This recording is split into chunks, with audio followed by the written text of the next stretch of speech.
This is the podcast which we bring to you. So we're bringing you not only just the latest of the market information, but also the people who are changing the game in the marketplace. So we have somebody who has joined us many times on these podcasts. Adele, thank you for joining us once again. Thank you for having me. Yeah, absolutely. So, for those that don't know, Adele, she is handling around 150 million pounds worth of money in a suitcase. That'd be cool. Yeah, not in a suitcase, but in the world of lending. Yeah, so many people in the real life community are using Adele for their property money needs. And we're going to get into it this evening. So if you're watching this live, put hashtag live. If you're watching it on the replay, put hashtag replay. We want to give some goodies away. So we want to give some merchandise away for the people who want to qualify for that. You literally just share this stream wherever it is that you're watching it, whatever platform you're watching it on, and let us know that you've done that. And also tag at least 10 people. So once you've done that, you will then just go into a prize draw and someone will be picked and a winner will be contacted to where you want us to send the goodies. And in fact, I mean, I don't know the team are going to handle this, but they probably even send you a list of choice of what you can choose. But right now, let's take it to the focus, which is on everyone's mind always, Adele. You know what's on everyone's mind always? Interest rates, money, Christmas. No, it is Christmas. It is Christmas time. But what we want to do is we want to discuss what's going on in the money market. Yeah, what's going on with banks? What's going on with interest rates? What's going on with property deals? What refinances can people look at getting? So, guys, if you have any questions to do with money, lending, around property business, property market, then please do start typing them in. So we'll get through as many as we can this evening. So give us a synopsis. You know, what's your view that's happened in the year 2023? Has really much changed? No, I think it's the same animal. It's just packaged differently. If I could think of a better analogy, I think the pain that we are experiencing, let's call it, inflation and higher interest rates, has been released slowly rather than ripping the plaster off. They've done it slowly. I know the interest rates rise feel quite drastic, but they needed to do it much faster than they did. And I think that's in a funny way, it's prolonged the pain and made it become more palatable in a strange way, because people have just adjusted and evolved. The important thing to know is that the banks have money, they have liquidity to lend, and that's the most important part when it comes to the things that we do, that there is a willingness to lend and there is the availability to lend. There's a difference between when you look at Nationwide, for example, and their interest rates, and you're looking at the base rate and the sector that we're in, and it tends to filter much more slowly through to the sector that we're in, because it is much more specialist and the type of lenders that we use. For example, bridging lenders, their rates haven't really moved in the last 5 years. They may have become stricter with criteria and they may have brought the loan to GDV down, for example, but the rates are pretty much the same. They have become stricter with underwriting, but the rate is the same. Whereas Shawbrook money, for example, has increased, but that had to increase because that was at 4.3.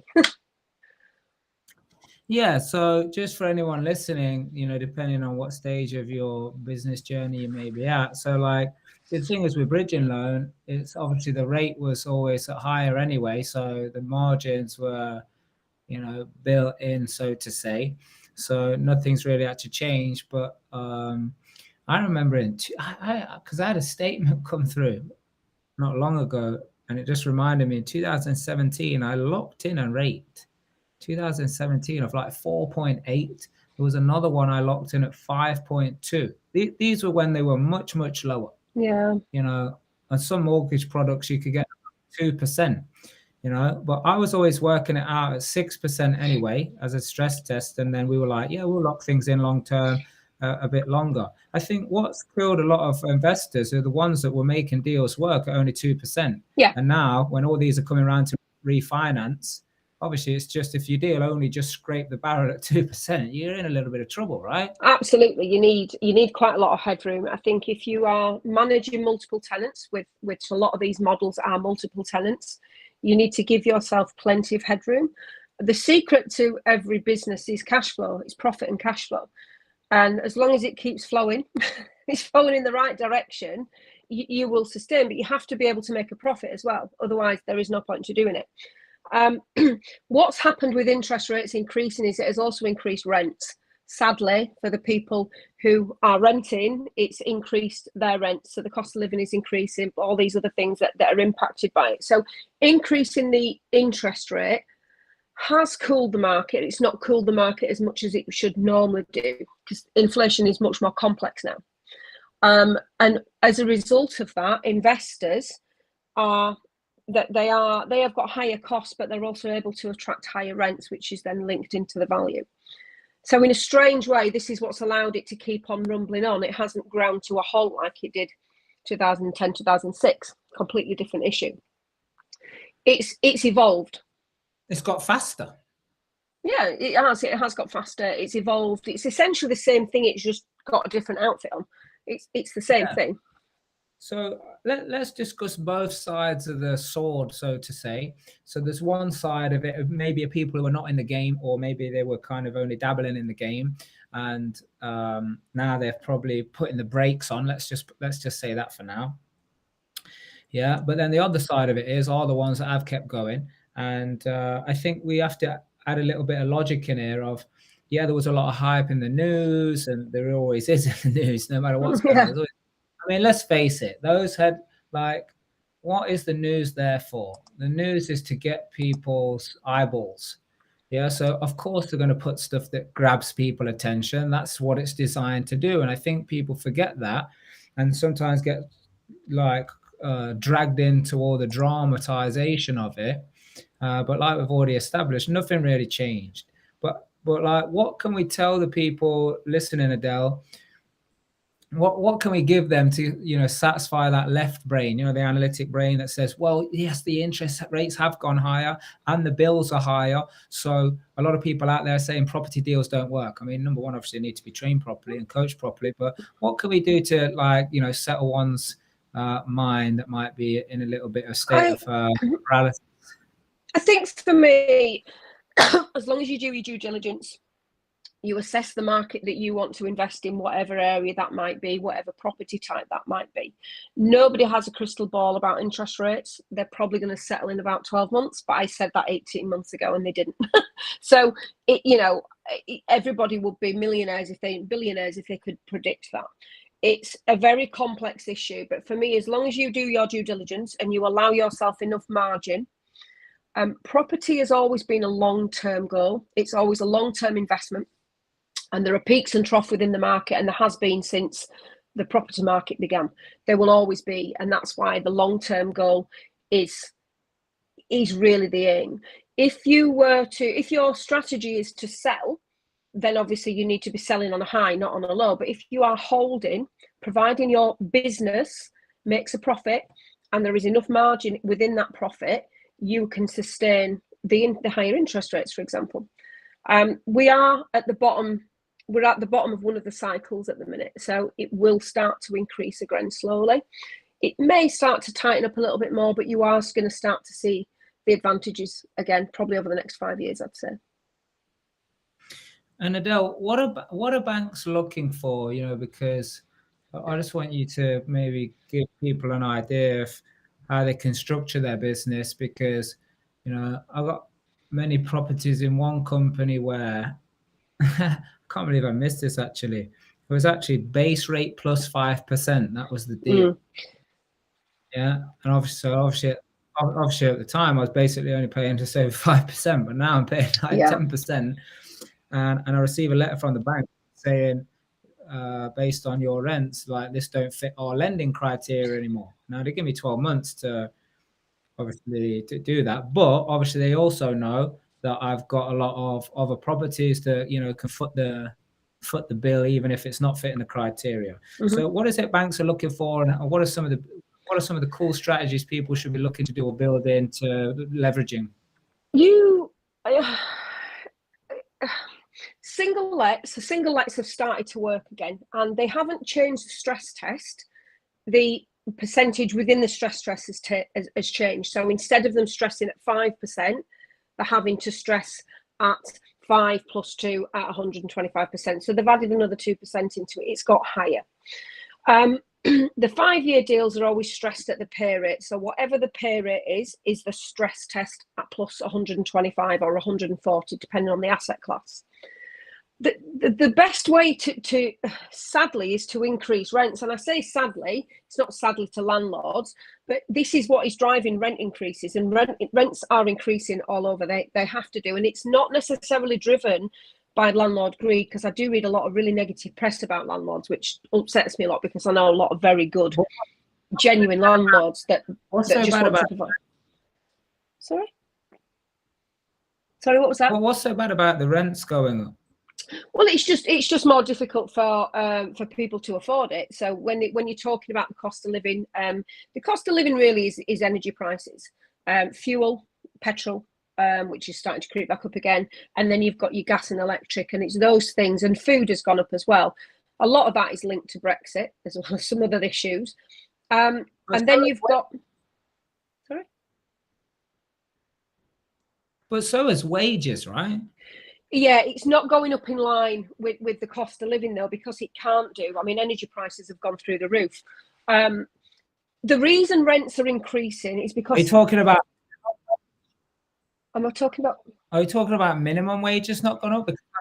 Yeah, because wages have gone up. Like, they have, but what's pushing rent increases is demand. Because what you've got to appreciate is if residential homeowners aren't buying because the interest rates have gone up, they need somewhere to live.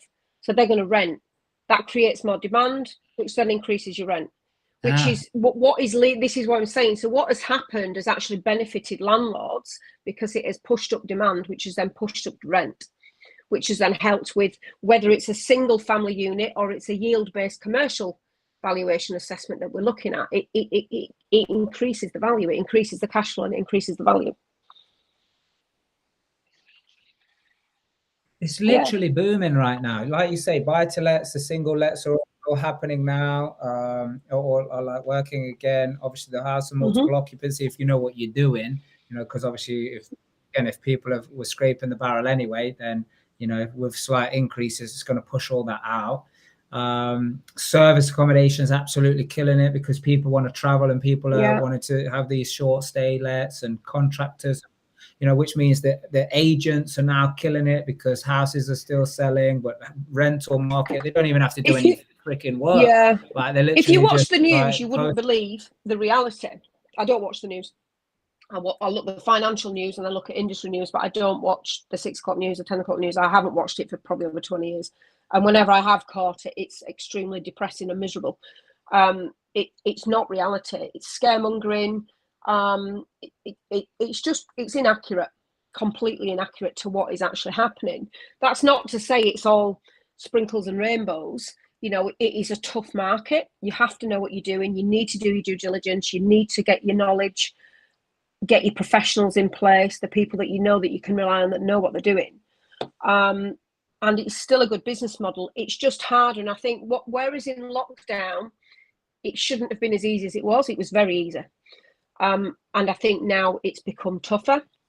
So a lot of people were able to just not do as much homework. Things were going up exponentially. As you were starting a bridge to when you were coming out of it, it was increasing despite the fact that the work had been done. So it's become harder now, and that's because rates have gone up. So lenders are looking at risk more. So before, the money was still cheap. So when the money is cheap, they tend not to look at risk as much. And as it becomes more expensive, like you got the letter about this no longer fits, you've got 12 months to leave. The base rate plus 5% analogy, I've seen many times over, and I've seen a few people complain online about it. It's pretty standard. I mean, now what you'll see is base rate plus 2 or base rate plus 1, because they'll have a threshold that they want to go. But most of these lenders don't have what's called a retention policy. So they will know after the 2-year or 5-year deal that you would go anyway. So they automatically, sometimes they will set it to force you to go, because they don't want you to stay after a 2 or a 5-year period.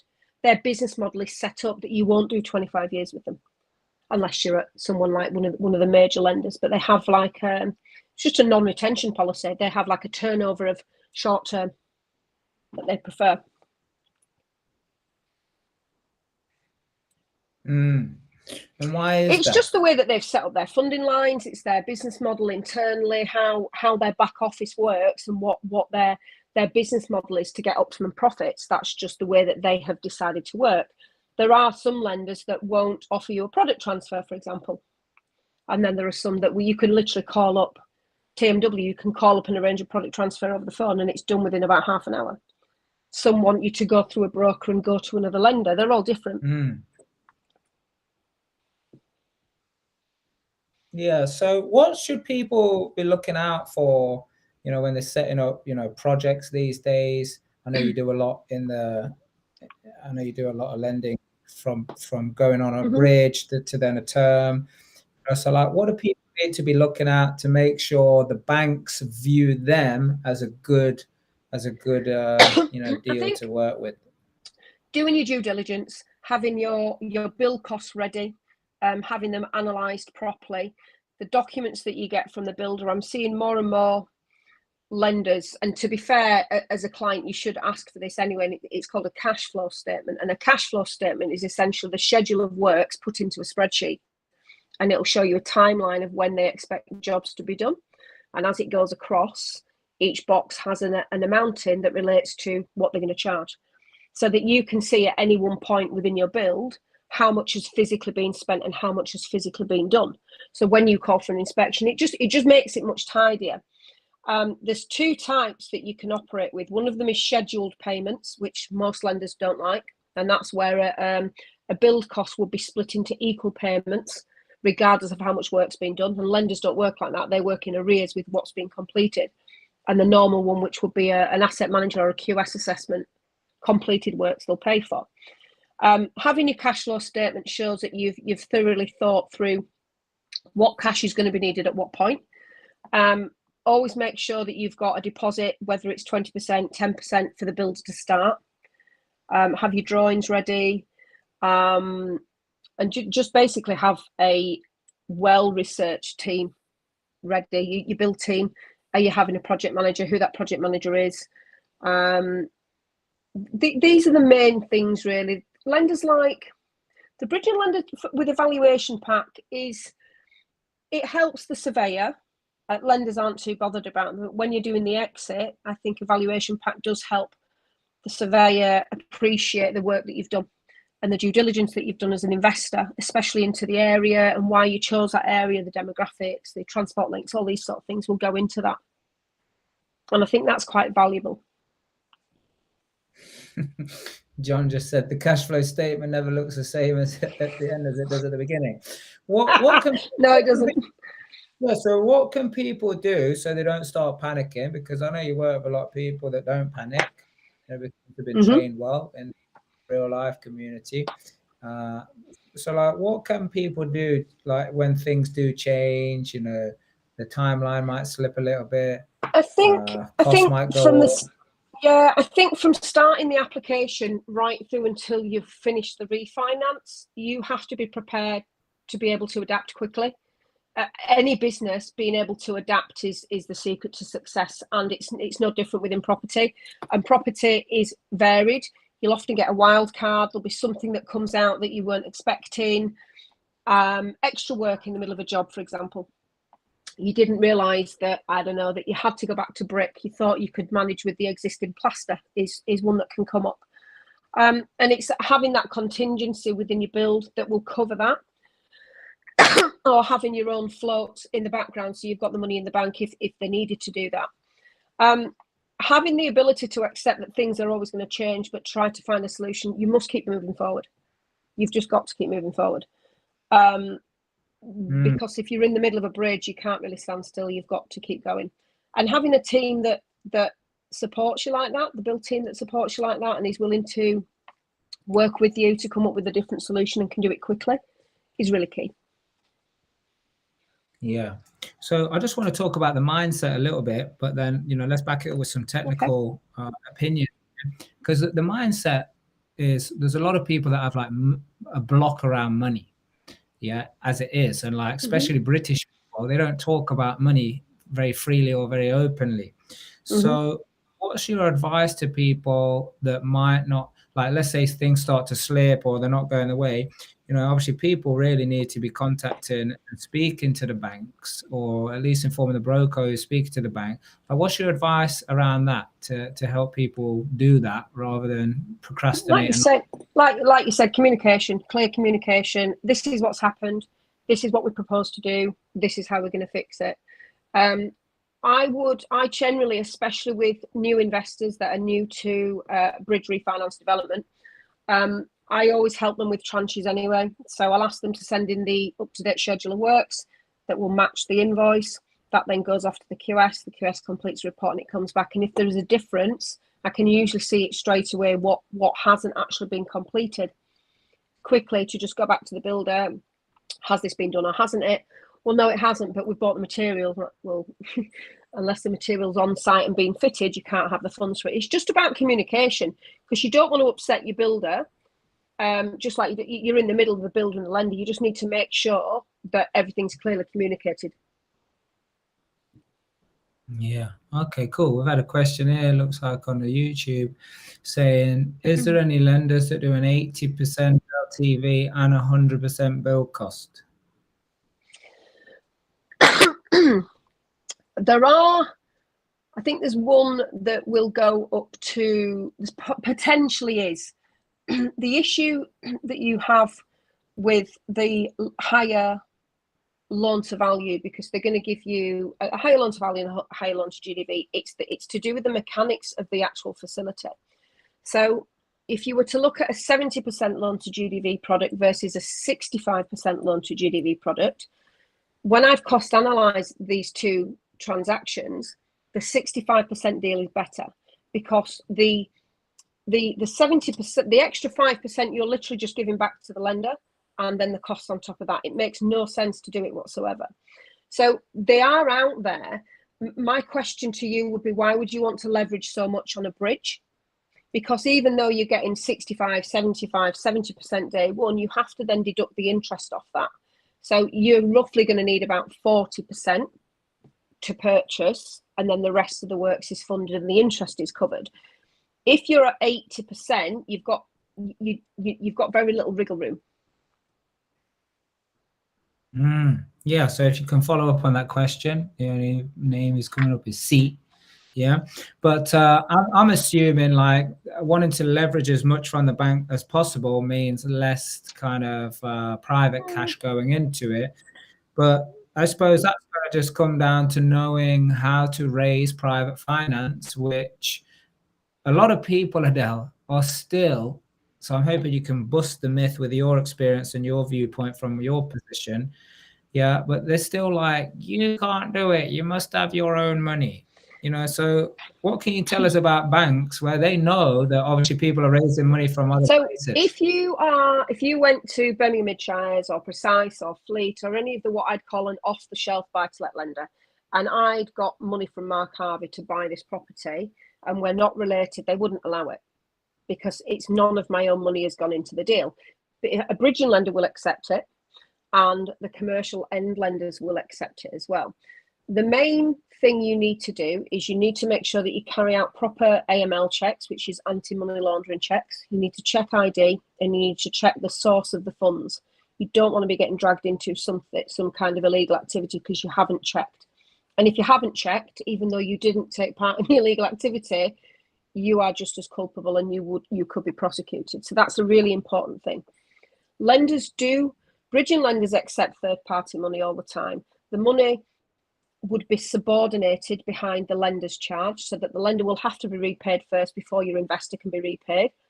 And something that has started to come up very recently is the length of your loan with your investor needs to be the same as, if not longer, than the loan with the bridging lender.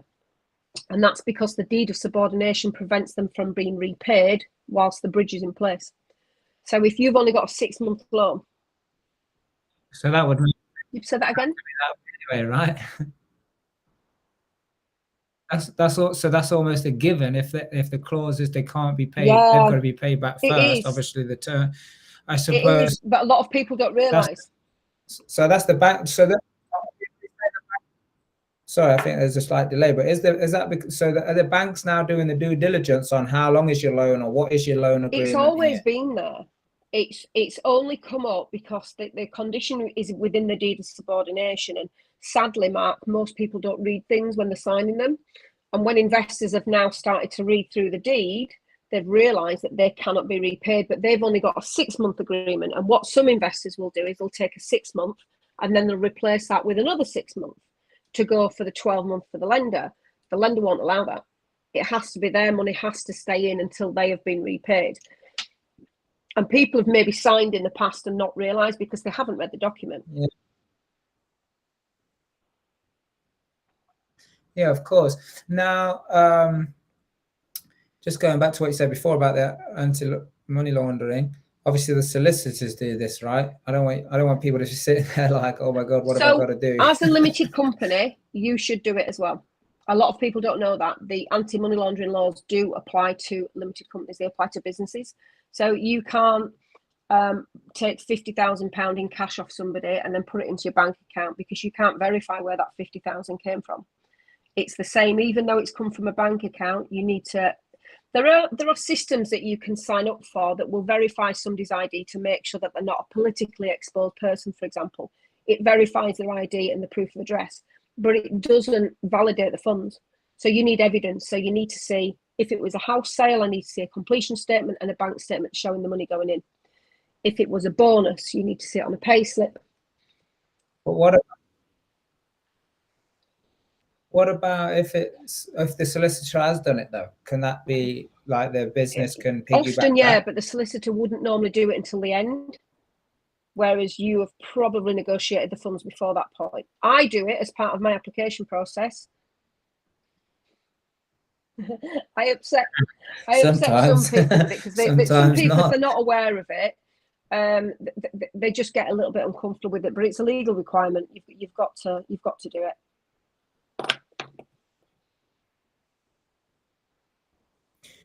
Yeah, I mean, we've had many situations where we were advised not to exchange because we didn't have the bank's approval, but we didn't have to do it, but we chose to do it, and then the money comes so that's after. not to do with verifying the lenders, your investors' funds. That's to do with they haven't quite signed off the offer.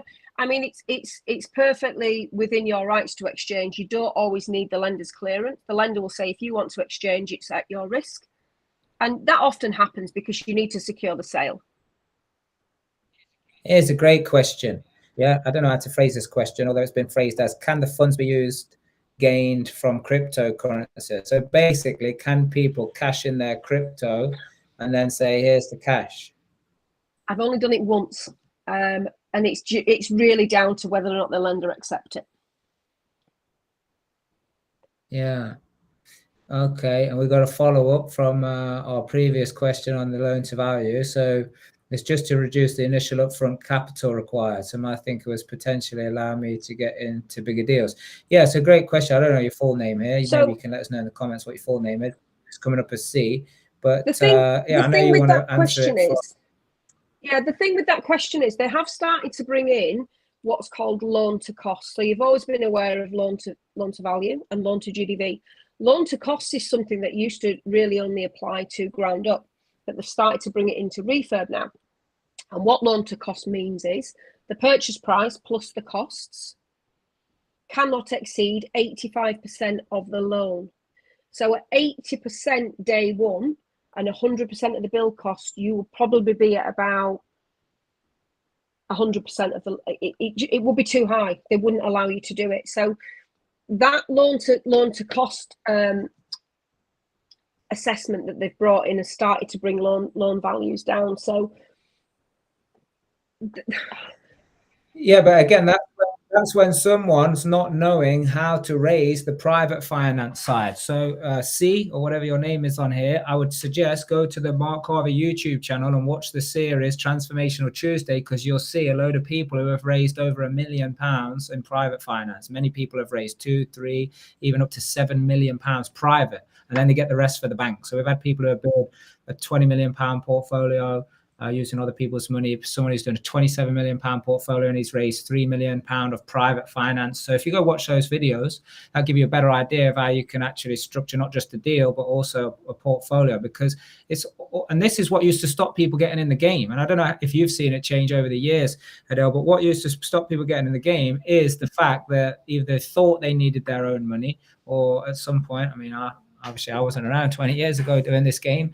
Yeah, so I don't know what it was like back then, but if you needed your own money, I could see it be a big blocker. And I used to think you needed your own money. And when I realized that you didn't, that's when the whole game changed. So yes, you can raise 70%, 80%, get the whole, because I tell you, Adele, are you still doing this? I mean, a lot of the time we're using development funding now, but like, are you still doing it where the bridge loan will pay for a certain percentage of the building, but then investor money is used for, like the deposit and then the build? Are you still doing some that way around as well? Very few. It's not often. The only time we would do something like that is if there is a short window. So I'll give you an example. If you had £100,000 purchase price, but you had £25,000 worth of build costs, I wouldn't use a development facility for that because it's not worth the tranches. So I'd look at a bridging lender that would allow 85% gross. So there are ones that go up to that value, but they won't give you the build costs. So that's slightly different. You can't have both. And you would then end up with 75% net, and then you would have to pay for the rest yourself. There's not a lot though, probably maybe 5-10% of what we do is on that basis. Yeah, so I think it does come down to raising money. I mean, because some of the people that we're training here and we've trained, they're getting investor money at like 5 and 6%. Yeah. And we're talking into the hundreds of thousands. So obviously with a bridge loan costing, what's the bridge loan rates that you're getting these days? 1 to 1.25. About 1 to 1.25 a month. A month. So you're looking at 12 to 15%. Yeah, exactly. So someone who It does depend on basically, if your investor wants a first charge though, or if they don't want a first charge. And so it changes the structure. The one thing that we do is that we look at a deal, I'll cost analyze it and tell you which is the most cost effective way to do it. And if it's investor finance and you've got it at 5%, then clearly that is the better way to do it. Some people though, at the beginning, Mark, they need the support of the lenders because you've got a QS going out and they're assessing things, and that's quite important that you've got another set of eyes looking at the build and that they're monitoring and making sure that it's happening. There's quite a big advantage to that. Yes. There is. We started the other way around though. We didn't start doing that till later. We must have done near on 20 projects where like we were just doing that thing that they say you don't like, which is okay, the build cost is 100, 25, 25, 25, 25. Yeah, but we soon figured that that's dangerous, not. And by the way, mostly for the builder, it's dangerous because then they can't like okay, if you split it, but now all of a sudden all the rip out, all the structural, all the materials have got to be brought, but like you're only still getting so much, 25k, spent 50k on it, then that's when it can be a problem. Mm-hmm. And that's due diligence on your build team as well. You need to really sort of understand. There is quite a lot to understand. There's loads. It's a whole new world, and then there's another couple of worlds behind that as well. There is a lot to understand about it, and I do think that there's a big advantage to using a lender because you have got that knowledge behind you, and especially your broker. Obviously, I would say that. So we've got another question. Do banks give development finance without the bridge? For example, if you buy the property 100% with investor finance, do they then give you the? As long as the investor doesn't have first charge, then you could have 100% build costs and no what we call day one, which is what you'd use to purchase. As long as the lender can have first charge, then yes, you can do that. Yeah, brilliant. Yeah, so I suppose just going back to what you said before about having the QS come out, one of the amazing things is that they're obviously you only paying for work that actually has been done and actually being signed off, which keeps almost the project almost on like rails. So it is very useful to do that. But I tell you, one of the other things, Adele, is like it can make people lazy to be able to be tracking the project themselves. Because you know, we've just been working on a job where the QS has been there all the way along, but then the builder couldn't finish the project, and now another builder's come in, and the money that's left to pay is more than the money that's left. Yeah. And is that because there was a difference between the second builder and the first builder? What you mean, the price? If the second builder had a price from day one, his figure would have been higher than the first to begin with. So there's a shortfall, isn't there? Possibly. Or what my understanding is, and this is what I mean because I understand it, and I'm saying if you only use the QS method, it can get lazy and you won't know how to track it yourself. My understanding is, yeah, it's been, although a QS is coming out, it's been heavily loaded, always pushing how much to get signed off. So now when you get to the last payment, there ain't enough money left to actually pay everyone to finish the job.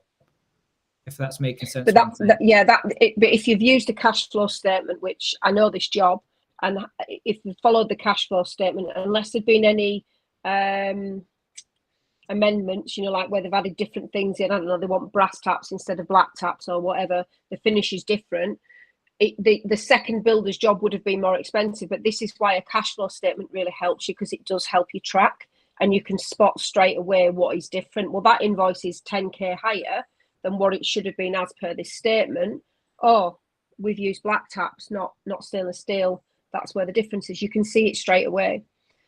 With changing a build team, I think as well, when you change your build team, you're asking the second team to take over from the first without knowing fully what they've done from the start. So there is going to be a premium to do that in the first place. They're going to want more than had they've started from the beginning, because they're inheriting somebody else's build, aren't they? There could be something wrong in there that they're not aware of. There's no one situation that's ever going to be the same as the other. But my point I want everyone to understand here who's listening is, yes, have a QS come out who's going to do the development, you know, for finance and all the rest of it. But one of the side effects of that is it can create laziness of not tracking it yourself. Yeah. And I just want people to be aware of that. Here's another question. Does it work in your favor with the lenders if you do more than one deal at a time? Not really. It helps. It creates trust that they become used to you as a client. They get used to how you operate. They get used to you delivering. But doing more than one in any one go, you won't get a discount on the fees, for example. They wouldn't reduce the rate. The market is so competitive in that there is a lot of work, and the cost of funds is at an all-time high for them. They wouldn't discount. The bridging market's changed quite a lot, even though rates haven't. So a lot of the other lenders have started to disappear. So it's becoming a smaller market, so they don't have to fight as much.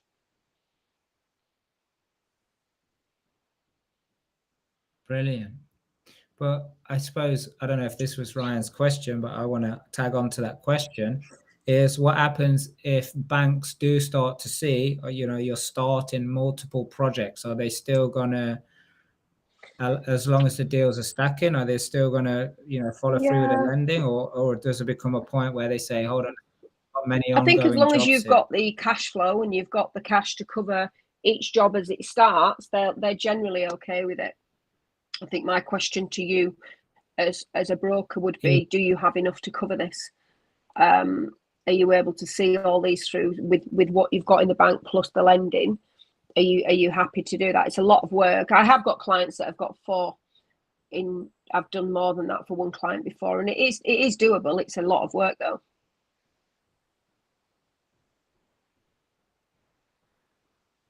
Of course, but it's good fun, isn't it? Yeah, cool. Any other questions that you guys have got who are watching it live? Put a hashtag live and ask your question. If you're watching this on the replay, put a hashtag replay. So if there's any questions that you've asked, then we'll know to somehow get back to you. Yeah, if you want to be in with a chance of winning some goodies at the end of this, we've got some merchandise coming your way. Then share it on whatever platform you're watching. Let us know that you've shared it, so it's easier to find you and put you in the prize draw. But you've also got to tag at least 10 people. Yeah, that way you go into the prize draw, and then the team will be contacting the person who's the winner, so you can select what you want, and we'll send it you in time for Christmas. That sounds like a good deal, doesn't it?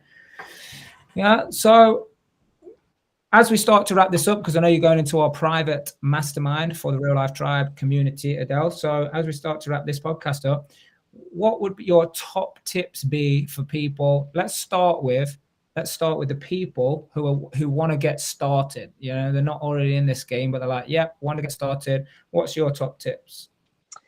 Do your research, connect with people who can help you understand the process, help you understand the world of finance, the legals, the build. Do your due diligence, make sure you stress your numbers, make sure that you've understood, you've got a plan A, B, and C, a worst case, middle, and best. And as long as you're operating within that, and be prepared to adapt. Be prepared for it not to turn out as you planned. It'll still be a success, but it might be different. Well, most likely will be. Thank you. Good. And so then what's your tips for people that may have been in the game a while ago, but over the last few years have kind of retreated a little bit? What would your advice be to these people? Come back in, the water's lovely. That's what I'd say.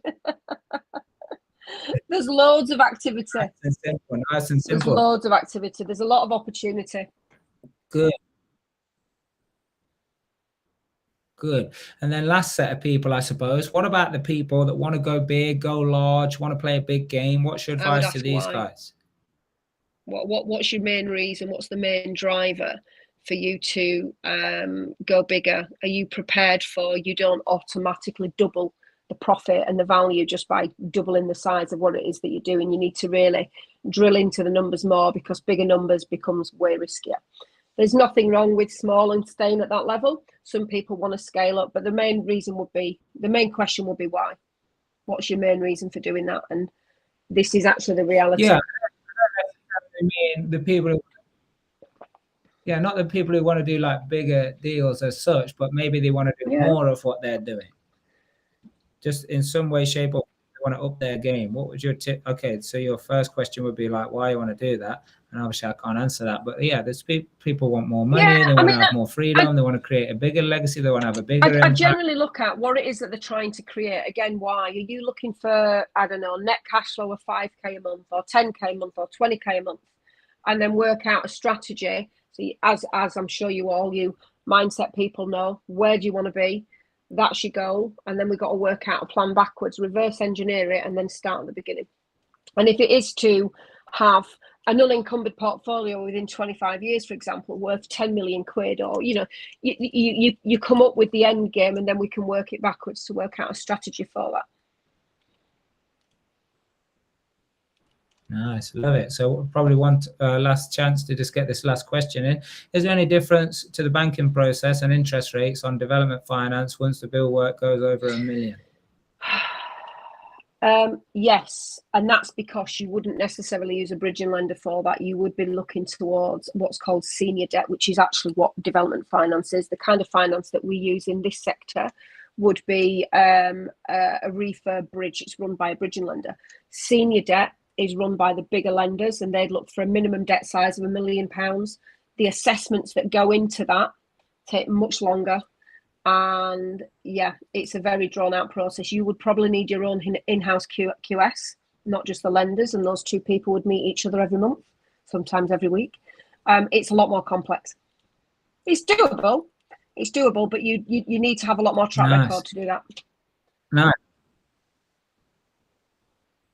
Good, I like it. And I've got to ask this question. I like this question. I want to know the answer myself. So Ryan's saying, is there a limit to the amount of private investors you can have on one deal? So for example, if 100K is coming from 10 or 20 people. There is no limit, but the issue that you're going to have is your legal fees are going to go through the roof with 10 different deeds of subordination, 10 different bits of ILA, 10 different, it'll just blow with the legal costs. So you can do it if you desperately have to, but you have to bear in mind the legals will go up.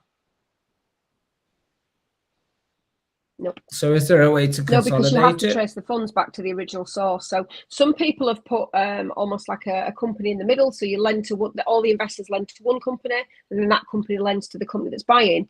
But you just track the source of funds back, and it's back to the original source. So all you've just done is added another deed of subordination in because the lender, the middle company now needs to do it. So there's no way around it. If you desperately need to do that and you've got no choice, then it's doable, but be prepared for high legal costs. You know what it reminds me of is when I was a kid at school and we used to do a sponsored walk and I used to have to go around 50 getting pence. like 2 quid. Yeah, that's how I used to go with sponsor money. But anyway, fantastic. We need to give our people a little bit of a break and you a little bit of a break before the next mastermind, which starts at 8 o'clock. So great job, everyone listening here. Always great to have you on, Adele. I'm sure we'll have you on again as the market always continues to be like the water, which is coming in waves, and we just learn how to surf. That's what we do. Yeah, that's what we do. So anyone else got questions? I see some real life tribe members just in the mastermind, and Adele can now she can say whatever she feels like saying because we ain't live in the mainstream. Now she can tell you what she wants. That's what we'll be doing. Adele, thanks for coming on. I wonder if you know our tagline. You know our tagline? We have a saying that says you've got to do the right thing for the right reason. Do you know why we say that? Why? Go on. Because it's the right thing to do. I don't know then. Well, yeah, that, and it's the only way to discover true potential. Thanks for coming on. We'll see everyone next time. Bye-bye.